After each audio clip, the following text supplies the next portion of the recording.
আমারও খুব আপত্তি ছিল আপনাদের পরিবারে আমার ছেলের বিয়ে দিতে। আমার পছন্দ ছিল না।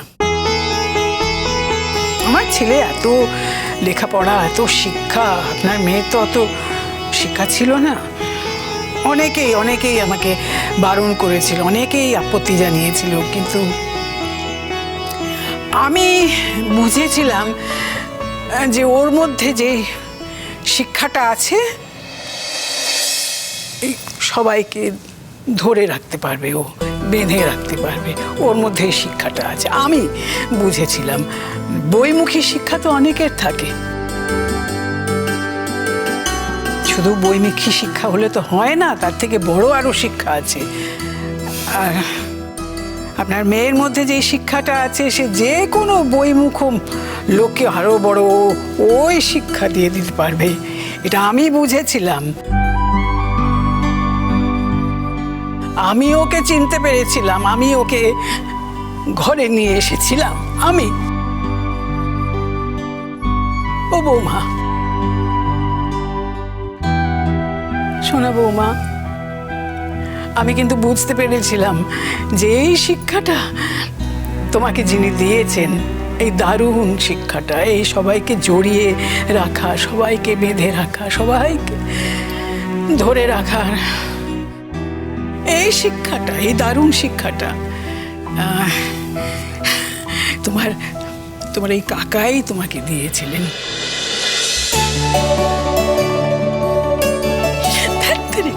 সেই জন্যই তো হাজার চেষ্টা করে, হাজার প্র্যাকটিস করেও ওই গুলতি দিয়ে ওনার মাথাটা আমি ফোটাতে পারলাম না।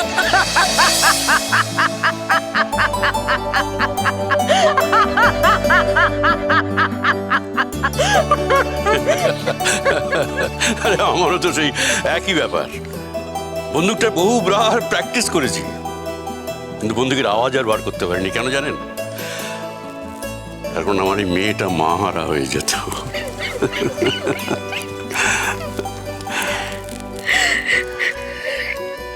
করিস না, ভালো থাকিস, সবাইকে ভালো রাখিস, নিজের শরীরের যত্নটা নিস। আর এই তোর বুড়ো কাকুটার মাঝে মাঝে একটু খোঁজ খবর নিস। কাঁদে না দেখলাম আমি কেন হাসছি? আমার কোনো চোখের জল নেই, আমি হাসছি। দেখ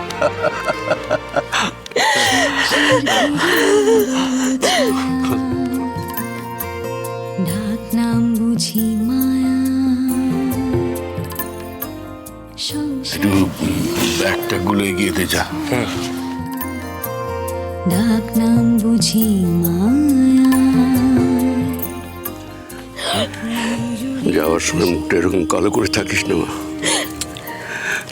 তুই তো জানিস, তুই এরকম মুখ করে থাকলে আমার খুব কষ্ট হয়, জানিস তো। কালো করে নেই কাকু, আমি তো জানি তোমরা তো আবার তাড়াতাড়ি চলে আসবে। নিশ্চয়ই আসবো। তো তার বিয়ের সময় তো তোমরা তাড়াতাড়ি চলে আসবে। আসবো। তুমি খালি সাবধানে থাকবে কাকু, তুমি ছাড়া তো আমার কেউ নেই। জানি, আমি জানি রে মা, আমি জানি। বড় চিন্তা হয় তোকে নিয়ে, বড় চিন্তা হয়। কাকুর যে এর মধ্যে এত বাড়াবাড়ি হবে বুঝতে পারিনি রে। I am so sorry cocoa, তুই একা একা সামলাচ্ছিলি, আমার আরো বেশি করে ইনভলভ থাকা উচিত ছিল। তুমি বা আর কি করবে বলো তো? আর আমরা তো কেউই বুঝতে পারিনি, হঠাৎ করে তো সব হয়ে গেল। শরীর খারাপ, ডাক্তার দেখাতে নিয়ে গেলাম, ডাক্তার নানা রকম টেস্ট দিল, টেস্টগুলোও করালাম, তারপরে ডাক্তার আরও অনেক ওষুধ দিল। এবার ওষুধগুলো যে একদম কাজ করবে না সেটা কি করে বুঝবো বলো তো? যাক ঠিক আছে, ডায়ালিসিস হবে তো। দেখ না, ডায়ালিসিস করেও কিন্তু লোকে ভালো থাকে রে। আমার বাবার শরীরটা একদম ভালো নেই গতিটা।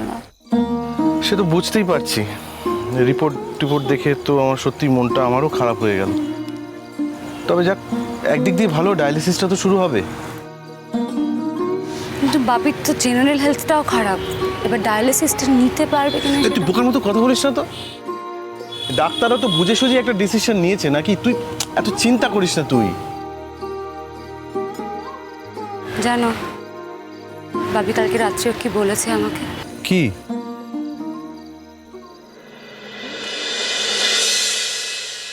বাপি বোধহয় মনে মনে কিছু বুঝতে পারছে। আমাকে বলছে যে আমি আর দেরি করতে চাই না, তো তার বিয়েটা হয়ে গেলেই আমি তোর বিয়ে দিয়ে দেব। সে তো মাও সেদিন বলছিল তো তার বিয়েটা হয়ে যাক, তারপরে তোকে মা ছেলের বউ করে ঘরে নিয়ে আসবে। কিন্তু আমার তো মা বাপির কাছে এখন একটু বেশি করে থাকা দরকার। টিকলুর তো ফাইনাল ইয়ার, এরপরে চাকরি পাবে, চাকরি পেলেও সেটা কলকাতায় পাবে কিনা। কি বলতে চাইছিস? না, যতদিন না বাবা একটু সুস্থ না হচ্ছে। কি? আচ্ছা খোকো, তোদের দুটো বাড়ি পর আমাদের বাড়ি, তাই তো? আর আমাদের বাড়ি কি সেরম বাড়ি যেখানে তুই বউ হয়ে আসার পর তুই তোর বাবাকে দেখার সাপোর্টটা পাবি না? আমি সেটা বলছি না। তাহলে বিয়ের পর তো আমাদের পরিবার আরো বেশি করে তোর পরিবারের ব্যাপারে ইনভলভ হয়ে পড়বে, তাই না? আসলে আসলে কদিন ধরে না আমার সব কিছু বড্ড এলোমেলো হয়ে যাচ্ছে গো। আমি বুঝতে পারিনি, আমি তো কিছুই আগে থেকে বুঝতে পারিনি। হঠাৎ করে 2-3 দিনের মধ্যে এত কিছু ঘটে গেল। আমার বাবাকে নিয়ে আমার খুব প্যানিক হচ্ছে। এটাও মনে হচ্ছে খালি খালি, সত্যি কি তোমার সাথে আমার বিয়েটা হবে কোনো দিন? মানে কিছু মনে করো না, আমি এই কথাটা বললাম বলে, মাইন্ড করো না আমার কথাটার। কিন্তু সত্যি এই কথাটা না আমার খুব মনে হচ্ছে, একদম মন থেকে বলছি, খালি এই কথাটা আমার মনে হচ্ছে। আচ্ছা কাকুর শরীর খারাপের সঙ্গে আমাদের বিয়ে না হওয়ার আদৌ কোনো সম্পর্ক আছে? নেই, সম্পর্ক নেই, আমি তো বলছি নেই, বুঝতে পারছি। কিন্তু কেন যে এই কথাটাই বারবার মনে হচ্ছে? তোমার সাথে আমি সব কিছু শেয়ার করি, তাই মনে হওয়াটা বললাম। তুই একদম বোকা বোকা কথা ভাববি না। দেখ, মন যখন দুর্বল থাকে না, মাথায় নানা রকম উদ্ভট চিন্তা ভাবনা আসে। কোকো, আমি তোকে বলছি শোন, দেখ কাকুর ডায়ালিসিসটা হয়ে যাক, দেখবি কাকু অনেক সুস্থ বোধ করবেন, কিডনির অবস্থা অনেক বেটার হয়ে যাবে। আমি তোকে বলছি শোন। আর টিকলুকে নিয়ে একদম ভাববি না, ও একটা ব্রিলিয়েন্ট স্টুডেন্ট, একটা দারুণ ইউনিভার্সিটিতে পড়ে, ফাইনাল ইয়ার, সামনে ক্যাম্পাসিং, দেখবি ও দারুণ চাকরি পেয়ে যাবে। হ্যাঁ, তবে হয়তো কলকাতায় পাবে না, বাইরে কোথাও পাবে, বাড়িতে থেকে হয়তো চাকরি করতে পারবে না, কিন্তু তাতে কি, ও না থাক, তুই তো আছিস। আজকে যদি তোর অনেক দূরে বিয়ে হতো, তুই কি করতি? পারতি মা বাবা দেখাশোনা করতে? কোকো, এটা একটা ব্লেসিং যে তোর একই পাড়াতে বিয়ে হচ্ছে। সে তো ঠিকই, আমার এমন শ্বশুর বাড়ি, আর আমার কাকিমাকে নিয়ে তো কোনো তুলনাই হবে না। তোমার শাশুড়ি ভালো, তাই তার ছেলেও ভালো। ঠিক আছে, হয়েছে। এই কোকো, মন খারাপ করে থাকিস না। তুই মন খারাপ করলে আমার ভালো লাগে না। ওই চল, চা খাবি? না, আজকে আজকে ভালো লাগছে না। আরে আয় আয়, একটু চা খেলে মন ভালো হয়ে যাবে। আয় আয়, দাদা দুটো চা দেবেন। আরে মন খারাপ করে থাকিস না রে বাবা। আমি কি করে মনটা ভালো করব তুমি বলো? তুমি তো জানো যে যে বাপির শরীরটা ভালো না থাকলে আমি তো ছোটবেলা থেকেই বাপি নির্ভর, বলো। মা চিরকাল ভাইকে একটু বেশি ভালোবাসে, তাই বাপি সবসময় আমাকে ঘিরে রাখে। সারাক্ষণ আমাকে বাপি আগলে আগলে রাখে। বাপি অন্ত আমি প্রাণ, তাই বাপের কিছু হয়ে গেলে তোমার তুই আয় আয়, এখানে বস। হ্যাঁ, তোমার মনে আছে ওই ভাই যখন প্রথম খড়গপুরে পড়তে গেল, হ্যাঁ। আমার মা কিরকম করেছিল? কদিন তো পুরো খাওয়া দাওয়া বন্ধ করে দিয়েছিল। তারপর সেই সারাক্ষণ ভাইকে ফোন করতো, ভাইয়ের সাথে কথা হলেই ভাইকে খালি জিজ্ঞেস করতো যে ভাইয়ের রুমমেটরা ভাইকে র্যাক করছে কিনা, ওখানে ভাই ঠিকমতো খাওয়া দাবার পারছে কিনা, আর কোনো ভাইয়ের অসুবিধা হচ্ছে কিনা। সে তো সেই একটা যুদ্ধ। সে প্রত্যেক শনিবার বাপি মাকে নিয়ে যেত, মানে যেতেই হতো। তোমার মনে নেই? আরে মনে নেই আবার? চাটা ঠান্ডা হয়ে যাচ্ছে, খা। তা এতদিন কেটে গেছে, কাকিমার তো সয়ে যাওয়া উচিত। সয়নি? না না, কিচ্ছু সয়নি। এখন তো মা আবার অন্য কথা বলছে।